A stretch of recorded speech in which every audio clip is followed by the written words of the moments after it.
Bonjour, c'est Manu. L'hiver approche et si comme moi vous utilisez un poêle à peler pour vous chauffer, vous savez très bien qu'il ne fonctionne pas en cas de panne de courant. Le poêle à granulés a toujours besoin d'électricité pour fonctionner.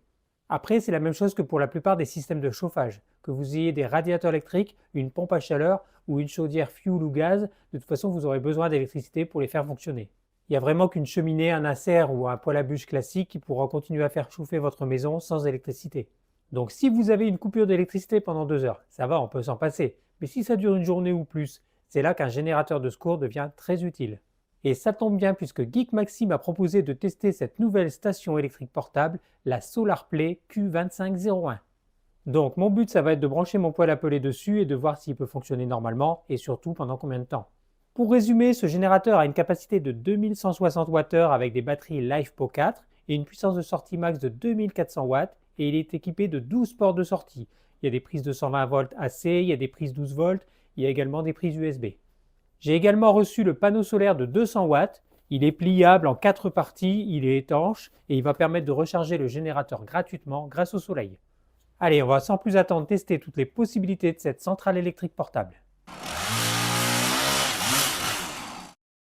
Alors c'est un sacré bébé, surtout au niveau du poids, puisqu'on est presque à 25 kg avec l'emballage. Le générateur fait à lui seul 21,7 kg. C'est très bien emballé, il y a des renforts dans les coins et il y a 2 cartons. Et heureusement, parce que les transporteurs ne sont pas toujours soigneux, j'ai eu la surprise de le recevoir avec un trou qui a traversé les 2 couches de carton.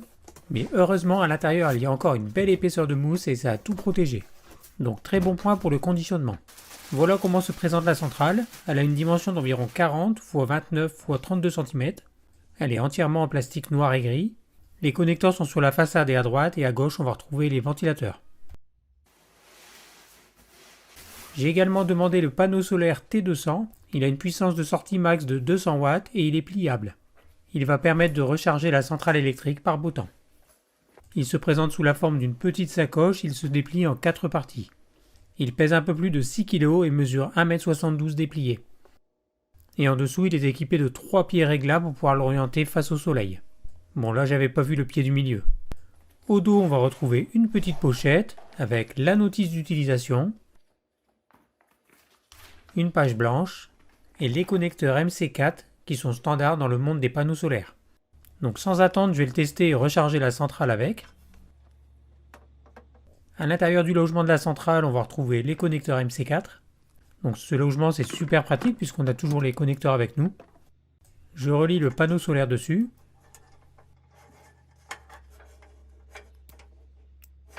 Et l'autre côté du câble vient se brancher sur l'entrée avec le connecteur Anderson. À la réception, je n'ai que 30% de batterie, mais malheureusement je ne charge qu'à peine 30 watts sur les 200 maxi quand même. Mais ça c'est normal car le soleil n'est pas du tout en face, et pour info j'ai tourné ces images au mois d'octobre, donc pas forcément la meilleure période. J'ai déplacé l'ensemble au sol, je ne suis pas encore à 200 watts mais c'est déjà mieux, j'arrive à presque 130 watts. Mais j'ai envie d'accélérer les choses alors je vais brancher la centrale sur une prise secteur. Pour l'instant j'envoie 500 watts en entrée et je vais suivre tout ça grâce au compteur d'énergie. La puissance d'entrée est réglable de 300 à 1100 watts. Donc là par exemple je vais appuyer une fois pour choisir de charger à 700 watts. L'écran m'indique 2 heures restantes pour finir la charge. Et le compteur d'énergie m'indique un petit peu plus de 700 watts, ce qui paraît normal. Et on va pouvoir aller comme ça jusqu'à 1100 watts en entrée. Mais gardez à l'esprit que plus vous augmentez la puissance d'entrée, plus vous diminuez le temps de charge. Par contre, plus vous chargez lentement, plus vous augmentez la durée de vie des batteries. Donc à 1100 watts, il va me falloir 71 minutes pour charger le reste. Le compteur m'indique 1124 watts. Avec l'écran électronique embarqué, ça me paraît normal. Et si je passe l'entrée au minimum, c'est-à-dire à 300 watts, il va me falloir 3 heures pour charger le reste de la batterie. Donc si vous n'êtes pas pressé, ça reste le meilleur choix pour augmenter la durée de vie des batteries. Et en effet, 3 heures plus tard, la batterie est maintenant chargée à 100%. La centrale ne consomme plus que 6 watts en veille. Cette charge aura consommé 1,6 kWh et coûté 43 centimes. Dimanche matin, 17,5 degrés dans la maison, c'est le moment de rallumer le poêle à peler. Le générateur est chargé à 100%. J'ai relié la prise du poêle directement dessus et je l'allume. Un poêle à peler ne consomme pas de l'électricité de façon constante, c'est surtout pendant la phase d'allumage qu'il va consommer le plus. Pour l'instant, il absorbe environ 340 watts. Quelques minutes après, les premières flammes apparaissent et je suis toujours à plus de 300 watts de consommation. L'écran m'indique 6 heures d'autonomie. La phase d'allumage est maintenant terminée, il passe en mode travail, donc c'est la montée en température jusqu'à la consigne. Et là, la consommation est beaucoup plus basse, ça va tourner entre 50 et 100 watts. Ça va surtout dépendre de la rotation de la vis sans fin. Et l'autonomie restante de la batterie est passée à 30 heures. Je suis revenu une petite heure après et le poêle est maintenant passé dans la phase module. Donc il a atteint la température et maintenant il la régule. La puissance de sortie reste à peu près la même et l'autonomie est toujours de 30-35 heures, donc ce qui est énorme. Donc la réponse à la question est oui, on peut faire tourner un poêle à peler grâce à ce genre de générateur. Et si vous ne l'allumez que quelques heures par jour, vous pourrez tourner comme ça pendant plusieurs jours avec une seule charge. On a attaqué dans le vif du sujet, mais on va revenir à la base et on va faire le tour de ce générateur. Je vais vous le présenter en détail. Pour l'allumer, vous appuyez plusieurs secondes sur le bouton Power. On retrouve un bel écran avec, au centre, vous avez le pourcentage de batterie et l'autonomie en heures. À gauche, la puissance d'entrée quand vous êtes en charge. Et à droite, la puissance de sortie qui est délivrée. En façade, on retrouve un éclairage à LED avec différents modes. Un éclairage fixe, clignotant ou encore un mode SOS. À gauche, un bouton pour allumer la partie DC. Donc on a une prise 12 volts 10 A max type allume-cigare, deux prises 12 volts type DC 5521 3 A max et une prise Anderson 25 A. En bas c'est l'USB avec deux prises USB au Quick Charge 3 et 4 USB type C dont une de 100 watts. Et à droite on va retrouver le réglage de la puissance d'entrée. Sur la partie droite on a un couvert qui protège les deux prises de courant et les deux entrées, une secteur et une Anderson pour les panneaux solaires. De l'autre côté, on va retrouver uniquement la ventilation et à l'arrière les caractéristiques de l'appareil. Sur le dessus, très pratique, le petit logement pour ranger les câbles de recharge, le câble secteur et le câble solaire avec les connecteurs MC4. Allez, on va faire le tour des autres possibilités. J'allume la sortie USB et je branche un téléphone. Pas de problème, la charge commence. La puissance absorbée et l'autonomie sont actualisées en temps réel. Pareil avec un USB type C et ça jusqu'à 100 watts. Donc ça sera plus pour les ordinateurs portables par exemple. Côté 12 volts, on pourra brancher n'importe quel appareil prévu pour les voitures avec la prise allume-cigare. Donc ici j'ai branché un mini frigo de voyage. J'attends qu'il démarre et il m'affiche moins de 40 watts, sachant qu'il ne va pas tourner en permanence, c'est un frigo. Donc on est parti pour une autonomie très longue qui peut aller jusqu'à plusieurs jours. Donc là il est réglé à la puissance max. Il prend environ 35 watts, ce qui donne presque 30 heures d'autonomie avec 79% de la batterie.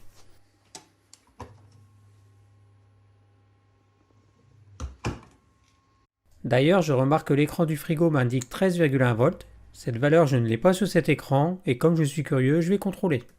Pour que ce soit plus simple, je me suis mis sur la prise Anderson, mais c'est pareil, et ça m'affiche 13,75 volts, donc ça me paraît plutôt cohérent. C'est à peu près la valeur qu'on va retrouver dans une voiture. J'ai également vérifié la sortie de 230 volts. Elle m'affiche 231 volts et quasiment 50 Hz, donc c'est bon.